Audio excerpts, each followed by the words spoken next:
Hello, my dear students. How are you? This is Sachin Mishra.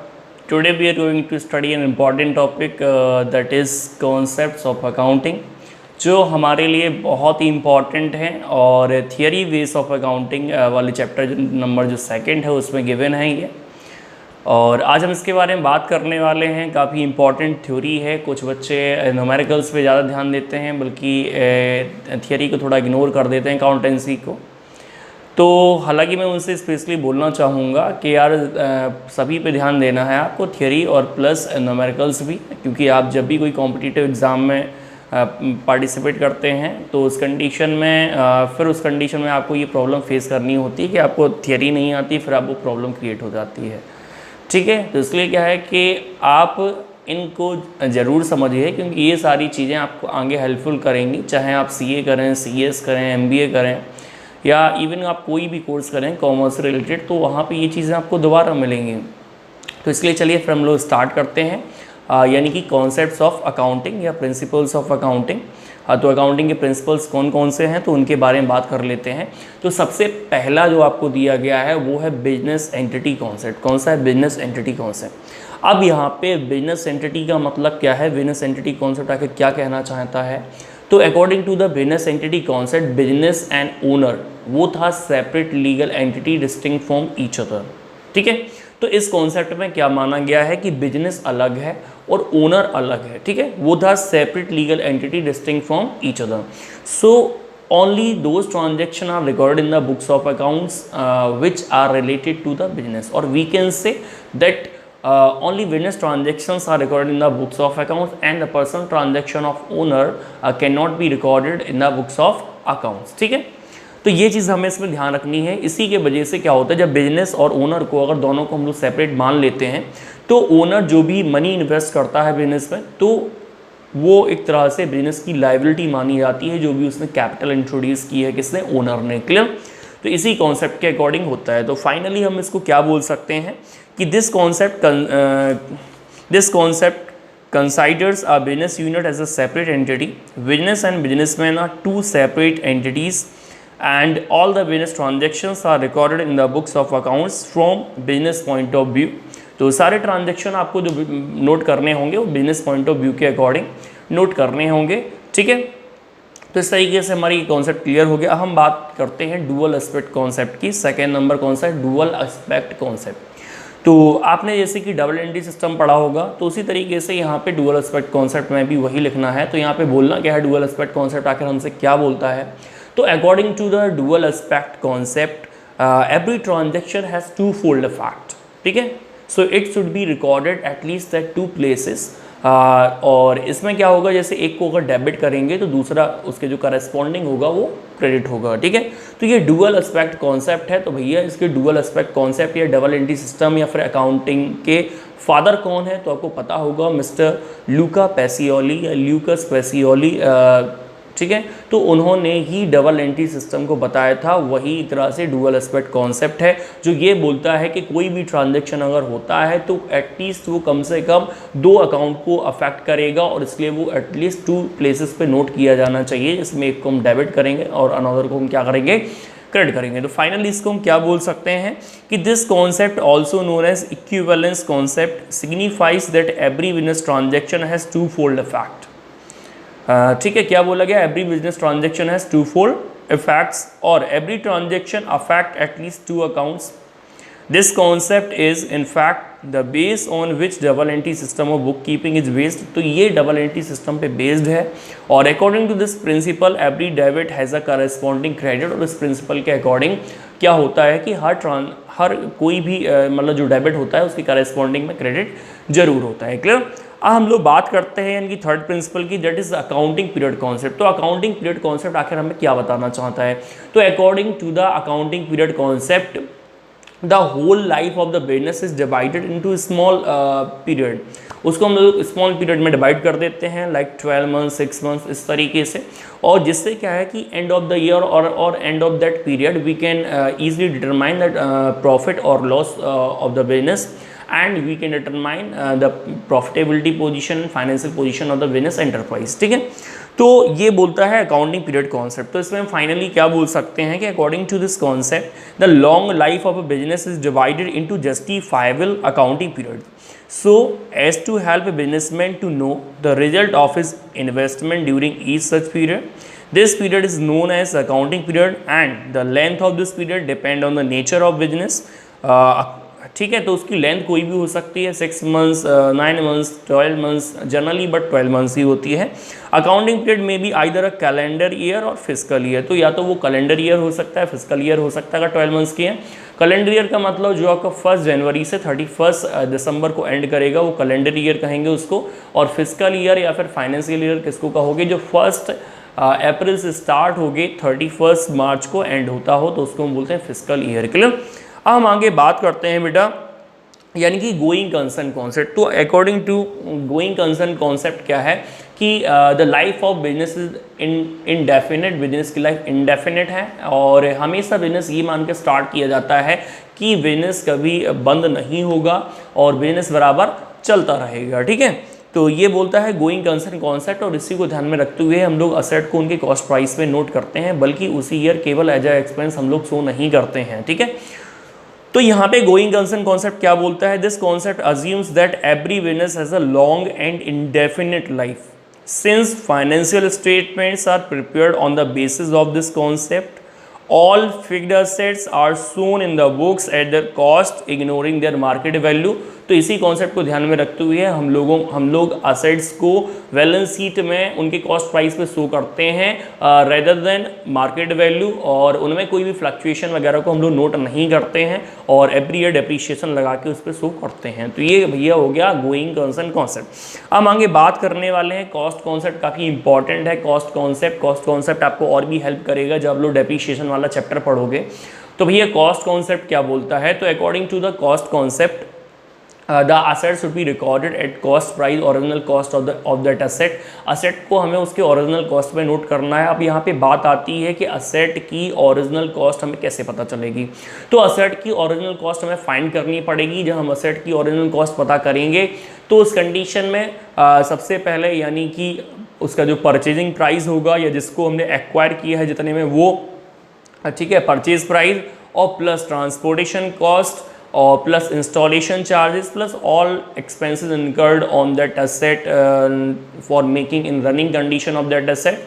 तो वो सब चीज़ें, तो यानी कि एक असेट को खरीदने से लेके उसको रनिंग कंडीशन में लाने तक के जितने भी खर्चे होते हैं इंस्टॉलेशन तक के, वो सब उसमें ऐड हो जाते हैं। इसी तरीके से मैंने 4 चीज़ों की बात की, एक तो परचेज प्राइस और प्लस उसमें transportation charges plus installation charges और प्लस यानी कि उसको रनिंग कंडीशन में लाने तक के जो भी खर्चे हुए हैं, अगर हमने सेकंड हैंड खरीदी है तो वो और ऐड कर लेंगे। तो इन चारों को मिला के हमारी जो बनेगी वो टोटल कॉस्ट बनेगी और उसी ओरिजिनल कॉस्ट पे हम बुक्स में उस असेट को नोट करेंगे। जैसे हमने कोई सपोज डेट की असेट जापान से इम्पोर्ट की है या अमेरिका से इम्पोर्ट की है, वो है असेट हमारी 20 लाख की और उसको इंडिया तक या अपने बिजनेस तक लाने में ट्रांसपोर्टेशन चार्जेस मान लो सपोज डेट के 1 लाख रुपीज़ लग गए हैं, और उसमें इसके बाद हमने इंजीनियर वगैरह को बुलाया उसको इंस्टॉल कराने के लिए, तो इंजीनियर ने पता चला कि 2 लाख रुपीज़ लिए।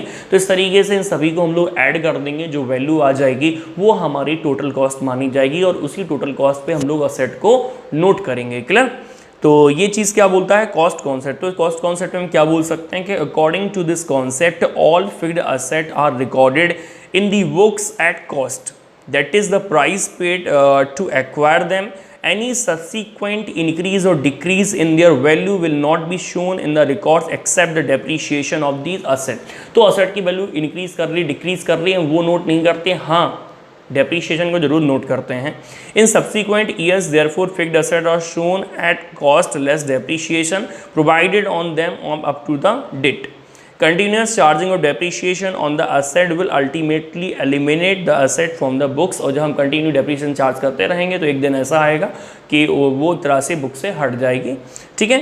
हम बात करते हैं बेटा नेक्स्ट कॉन्सेप्ट यानी कि मनी मेजरमेंट कॉन्सेप्ट। तो मनी मेजरमेंट कॉन्सेप्ट आखिर हमसे क्या बोलता है, तो according to the money measurement concept only those transactions can be recorded in the books of account which can be measured in monetary terms, यानी कि वो ट्रांजेक्शन ही हम केवल बुक्स में नोट करेंगे जिनको हम लोग मनी में मेजर कर सकते हैं, ठीक है।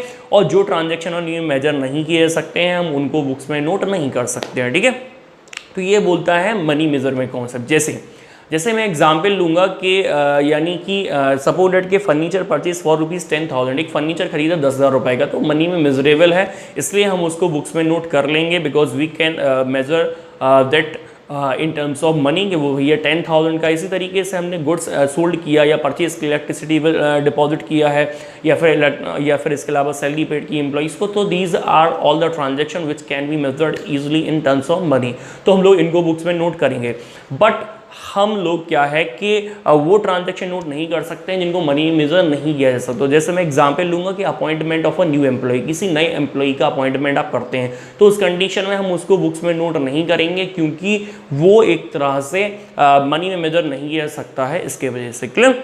तो आगे इसमें जैसे कि मैं पढ़ना चाहूँगा कि according to this concept only those transaction are recorded in the books of account which can be express in monetary terms. The non financial और non monetary transaction do not find any place in the accounting records.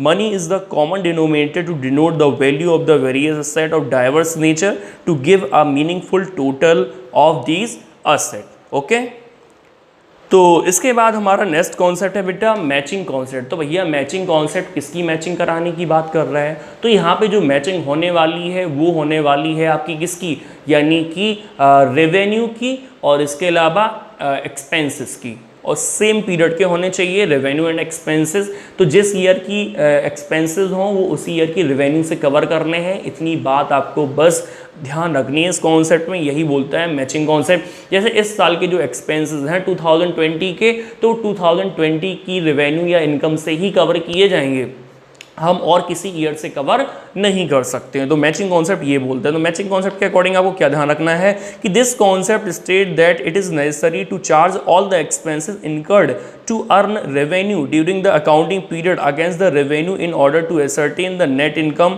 और trading result of the business. ठीक है, तो जिस साल की वो revenue है जिस पीरियड की, उसी रेवेन्यू से हम लोग उस पीरियड के एक्सपेंसेस को चार्ज करेंगे, क्लियर, या उससे कवर करेंगे। आगे बोला गया था matching concept which is so closely related to accrual concept and accounting period concept. तो इन दोनों से एक तरह से वो क्लोजली रिलेटेड है, एक्रूअल कॉन्सेप्ट से और अकाउंटिंग पीरियड कॉन्सेप्ट से। Help a businessman realising his objective, यानी कि वो सही प्रॉफिट लॉस पता कर पाता है और फाइनेंशियल पोजीशन पता कर पाता है। तो इस तरीके से हमारा ये हो गया भैया मैचिंग कॉन्सेप्ट, क्लियर। और नेक्स्ट देखते हैं अकाउंटिंग इक्विवेलेंस कॉन्सेप्ट। तो भैया अकाउंटिंग इक्विवेलेंस कॉन्सेप्ट किसका बैलेंस बनाने की कोशिश कर रहा है, तो ये एक्चुअल में जो बात करेगा वो होगी बात हमारी, यानी कि जो बिजनेस की एसेट होंगी वो इक्वल टू होनी चाहिए इसके funds introduce by the owner. जो भी बिजनेस में उसने फंड लगाया है, चाहे तो उसने खुद का पैसा लगाया हो और चाहे उसने बोरिंग्स करके लगाया हो, तो उसके बराबर बिजनेस की एसेट होनी चाहिए। तो ये कौन बोलता है, अकाउंटिंग इक्विवेलेंस कॉन्सेप्ट। इसको क्या बोल सकते हो कि according to this concept asset owned by the business must be equal to the fund contributed by the businessman. तो बिजनेस की असेट ओनर के द्वारा कंट्रीब्यूट किए गए फंड के बराबर होनी चाहिए इन द, ठीक है। अब वो उसने इन फॉर्म ऑफ कैपिटल जो फंड लगाया है, और these days when business is to be carried on a large scale, funds may be borrowed from third parties to supplement the funds contributed by the proprietor। आगे हम बात करते हैं बेटा रियलाइजेशन कॉन्सेप्ट की, कि आखिर रियलाइजेशन कॉन्सेप्ट क्या बोलता है। तो यहाँ पे जो रियलाइजेशन कॉन्सेप्ट है वो इनकम के रियलाइज्ड होने की बात करता है, कि जिस दिन इनकम रियलाइज्ड होगी तुरंत उसी दिन वो बुक्स में नोट की जाएगी, चाहे वो हमें कैश में रिसीव हुई हो और चाहे वो कैश में रिसीव नहीं हुई हो, ठीक है। तो जिस दिन इनकम अकर होगी, इनकम के लिए ट्रांजैक्शन होगा, तुरंत उसी दिन हम लोग ऑन स्पॉट बुक्स में नोट कर लेंगे। जैसे आज मैंने आपको गुड्स सोल्ड किया तो वो मेरी आज की ही इनकम मानी जाएगी, भले ही आप मुझे 2 महीने बाद पेमेंट करो, क्लियर। तो यहाँ पर रिलाइजेशन कॉन्सेप्ट के बारे में क्या बोल सकते हैं कि according to this concept income is treated as being earned on the date on which it is realised, that is the date on which goods or service are transferred to the customers. Since this exchange of goods or service may be for cash or on credit, it is not important whether cash has actually been received or not. तो इसमें ये चीज़ आपको ध्यान नहीं रखनी है कि cash मिली कि नहीं मिली, बस उस दिन आपने कस्टमर को वो गुड्स सोल्ड कर दिया या सर्विस प्रोवाइड कर दी और उसी दिन की वो इनकम मानी जाएगी, चाहे कैश में रिसीव हुई हो और चाहे रिसीव ना हुई हो। क्लियर। अब हम बात करते हैं आगे ऑब्जेक्टिव एविडेंस कॉन्सेप्ट या फिर वेरीफाइबल ऑब्जेक्टिव कॉन्सेप्ट। ठीक है, तो जो ऑब्जेक्टिव एविडेंस कॉन्सेप्ट ये बोलता है कि यहाँ पे कोई भी ट्रांजैक्शन जो है वो वेरीफाई होना चाहिए इन सपोर्ट ऑफ अ डॉक्यूमेंट, कोई डॉक्यूमेंट होगा उसके सपोर्ट में, उसके द्वारा हम लोग उसको वेरीफाई करेंगे। जैसे कि अगर गुड्स सोल्ड किया गया है मान लो 20,000 का, तो उसके बदले में इनवॉइस या कैश मेमो होगा, तो उससे हम लोग वेरीफाई करेंगे। या परचेज किया गया है तो कैश मेमो या इनवॉइस से हम लोग वेरीफाई करेंगे। इलेक्ट्रिसिटी बिल जो पेड किया गया है तो इलेक्ट्रिसिटी से जो रिसिप्ट डिपार्टमेंट से जो रिसिप्ट मिली है तो वो उससे वेरीफाई वो ट्रांजैक्शन किया जाएगा। ठीक है, तो यहाँ पे ट्रांजैक्शन के वेरीफाई होने की बात हो रही है ऑब्जेक्टिव एविडेंस कॉन्सेप्ट में। इसमें क्या बोला गया है कि this concept justify the significance of verifiable documents supporting various transactions. According to it each transaction should be supported by objective evidence like vouchers. Objective evidence here means evidence free from bias of the accountant, और उसमें कोई भी मतलब छेड़छाड़ ना की गई हो, भेदभाव नहीं किया गया हो अकाउंटेंट के द्वारा, इसका भी ध्यान रखना है।